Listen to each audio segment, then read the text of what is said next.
আসসালামু আলাইকুম।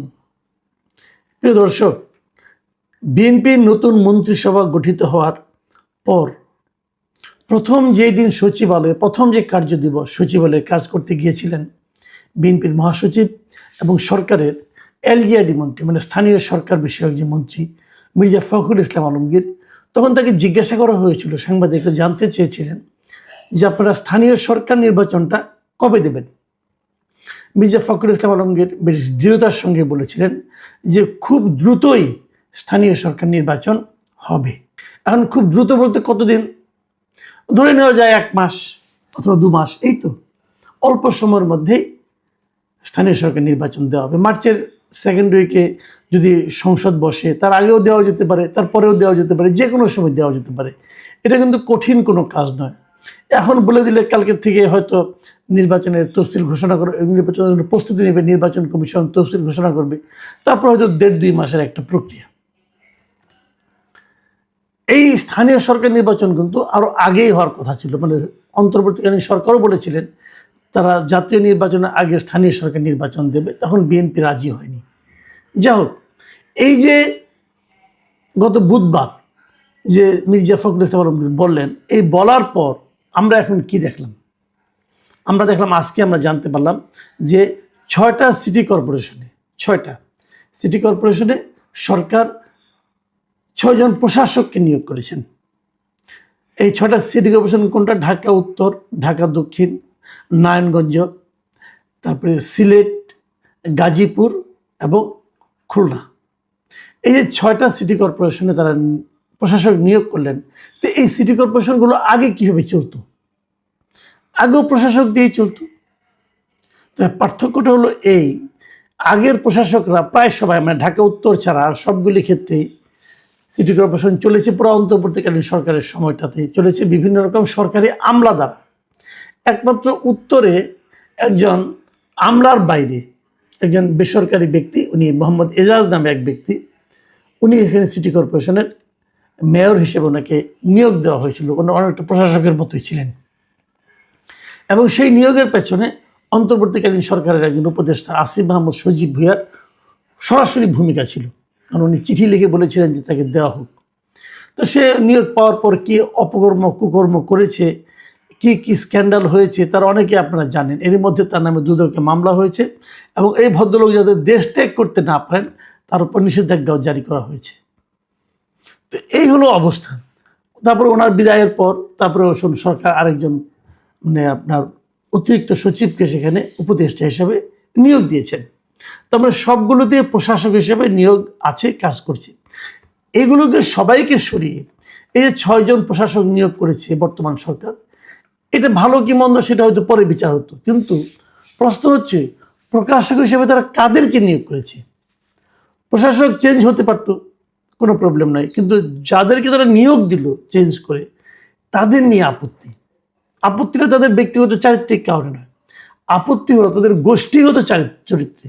গোষ্ঠীগত মানে বলছি আমি, যে 6 জনকে নিয়োগ দিয়েছে, এই 6 জনকে আপনি একভাবে চিনতে পারবেন। সেটা হলো কি, এরা 6 জনই বিএনপির নেতা, যার যার এলাকায় প্রত্যেকে বিএনপির নেতা, এবং এরা কেন্দ্রীয় নেতা, কেউ আঞ্চলিক নেতা, কেউ বিএনপির নমিনেশন পেয়ে নির্বাচনে হেরেছেন, তারপরে তাকে দেওয়া হয়েছে।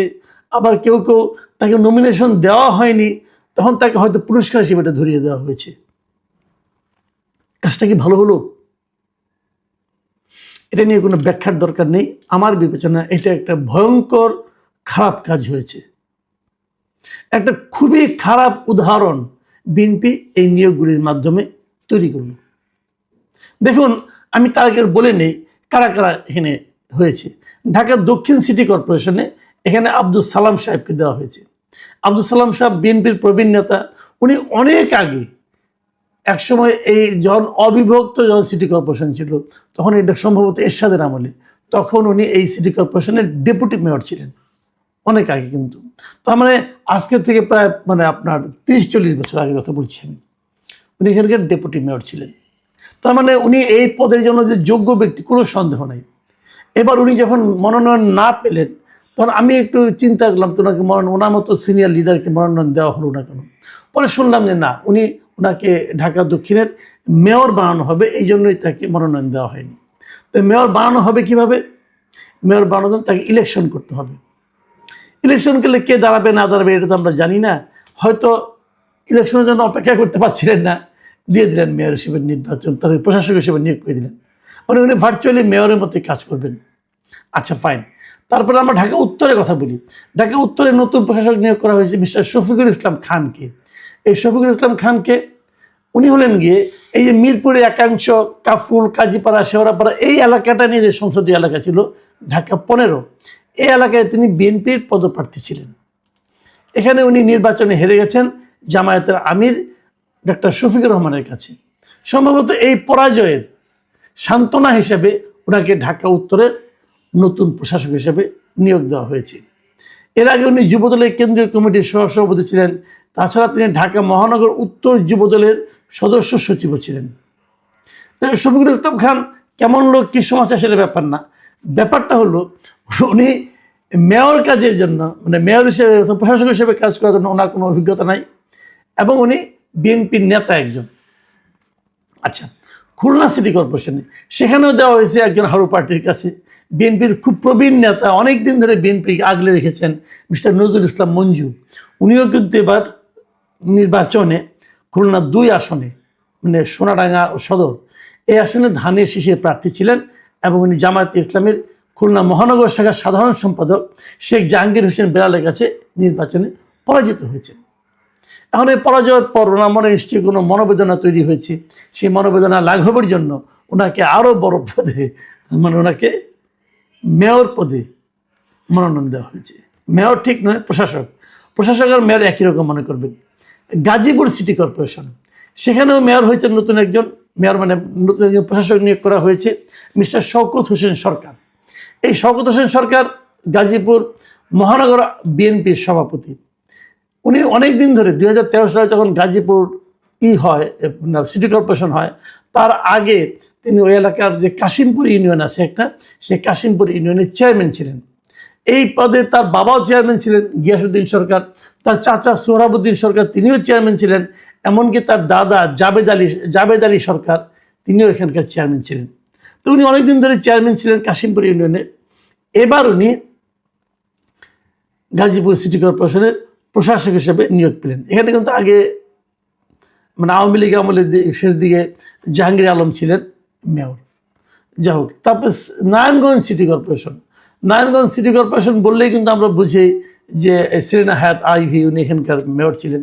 এই সেরেনা হায়াত আইভির কাছে 2016 সালে যে নির্বাচনটা হয়, সেই নির্বাচনে এখানে মেয়র বিএনপির হয়ে প্রার্থী ছিলেন সাখাওয়াত হোসেন খান, এবং তখন তিনি 78,900 ভোটে হেরে গেছিলেন।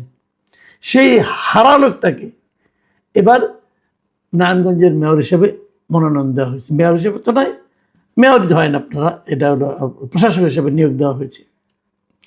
এবং উনি এমনিতেও নারায়ণগঞ্জ মহানগর বিএনপির সিনিয়র সহসভাপতি। সিলেট সিটি কর্পোরেশনের কথা ধরেন, সিলেট সিটি কর্পোরেশনের প্রশাসক নিয়োগ করা হয়েছে আব্দুল কাইয়ুম চৌধুরীকে। এই আব্দুল কাইয়ুম চৌধুরী কিন্তু একসময় সাবেক অর্থমন্ত্রী ছিলেন যে সাইফুর রহমান সাহেব, ওনার রাজনৈতিক সচিব ছিলেন। কিন্তু উনি এইবার সিলেট 3 আসন থেকে মনোনয়ন চেয়েছিলেন, দক্ষিণ সুরমা, ফেঞ্চুগঞ্জ, বালাগঞ্জ, কিন্তু তিনি মনোনয়ন পায়নি। এই আসনে মনোনয়ন পেয়েছে যুক্তরাজ্য বিএনপির সদ্য সাবেক সভাপতি এম এ মালিক। তো ওনাকে নির্বাচন দেওয়া হয় না, পর ওনাকে দায়িত্ব দেওয়া হয়েছিল যে এই সিলেট জেলার যতগুলি সংসদীয় আসন আছে সবগুলি আসনের যারা নাকি প্রার্থী তাদের নির্বাচনী সমন্বয়ক হিসেবে কাজ করার জন্য। উনি কাজটা ভালোভাবে করেছেন, এবং হয়তো তারই পুরস্কার হিসেবে ওনাকে সিলেটের এখন প্রশাসক হিসেবে নিয়োগ করা হয়েছে। তো মোটামুটি আমরা দেখলাম যে সব জায়গায় একজন দলীয় লোককে প্রশাসক হিসেবে নিয়োগ করা হলো। কেন? সরকার ইচ্ছা করলে পারে, কিন্তু এই কাজটা কি ভালো হলো? আপনি তো নির্বাচন দিবেন, আপনি অনির্বাচিত ব্যক্তিকে দিলেন কেন? যদি প্রশাসকে নিয়োগ করতে হয় তাহলে তো সরকারি লোককে প্রশাসক নিয়োগ করেন। যেটা নাকি সবসময় আমরা দেখে এসেছি ট্র্যাডিশন, যে একজন অতিরিক্ত সচিবকে প্রশাসক নিয়োগ করা হয়, তিনি মেয়রের মতো কাজ করেন। আপনি তো অনেকদিন ওয়েট করেছি আমরা।